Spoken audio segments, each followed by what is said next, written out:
बिस्मिल्लाहिर्रहमानिर्रहीम। अस्सलाम वालेकुम सारे भैन भरावां नूं। उम्मीद करना सारे ठीक होणगे। पाकिस्तान स्वीट होम दे बच्चे थोड़ी नेक्स्ट वीडियो तुहानूं करके विखाण लगे ठीक है।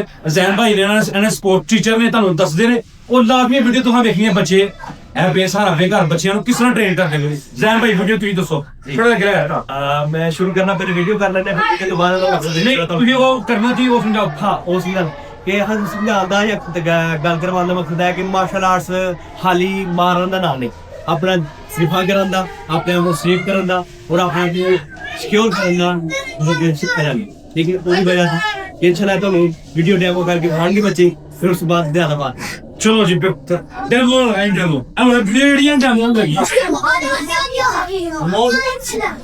Stop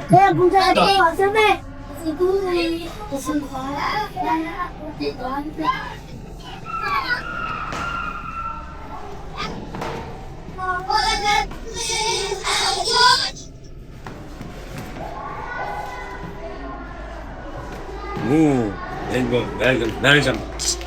Bravo.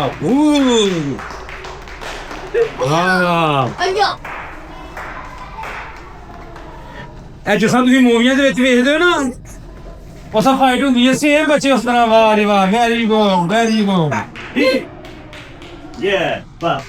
ਅੱਛਾ ਜੀ ਹੁਣ ਅੱਛਾ ਜੀ ਇਹ ਦੋ ਇਹ ਮੁੰਡੇ ਆਪਸ ਵਿੱਚ ਇਹ ਆਪਣੇ ਧਿਆਨ ਆਂਡੇ ਆਪਣੇ ਧਿਆਨ ਜਾਣਦੇ ਇਹਨਾਂ ਨੂੰ ਇਹ ਟੱਕਰ ਫਿਰ ਇਹਨਾਂ ਨੇ ਨਾ ਬਦਮਾਸ਼ੀ ਕਰਨ ਦੀ ਕੋਸ਼ਿਸ਼ ਕੀਤੀ ਹੈ। ਇਸ ਬੱਚੇ ਨੇ ਸਬਕ ਸਿਖਾਇਆ ਇਹਨਾਂ ਨੂੰ ਕਿ ਮੈਂ ਤੁਹਾਨੂੰ ਬਦਮਾਸ਼ੀ ਕਰਨ ਨਹੀਂ ਦੇਣੀ। ਉਹਨੇ ਤੁਹਾਨੂੰ ਪੂਰੀ ਆਪਣੀ ਫਨਕਾਰੀ ਕਰਦਾ ਸੀ। ਉਹ ਸ਼ਾਬਾਸ਼ ਬੱਚੇ एक्टिविटी है कि अपने आप को सेव किसान करना है और बदमाशा नो मजा किसान सिखाना है। शाबाश वेल डन बच्चा जी वेल डन। बहुत तालियां क्लैपिंग बच्चों।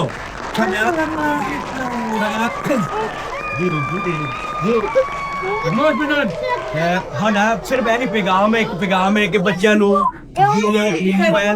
कट के मार्शल आर्ट की दुनिया से स्पोर्ट्स की दुनिया से लेके आओ कि बच्चे एक्टिव फुल दिखा बनन ना कि वो कमजोर मतलब डरन ना अपने डरन ना ठीक है। इतना सेल्फ डिफेंस अपने आप को समझन करन अपने आप को बचा सकन ना कि दूसरे साथी ने भी अपने नाल में आके एक्टिविटी से लेके आ। नमस्कार कितने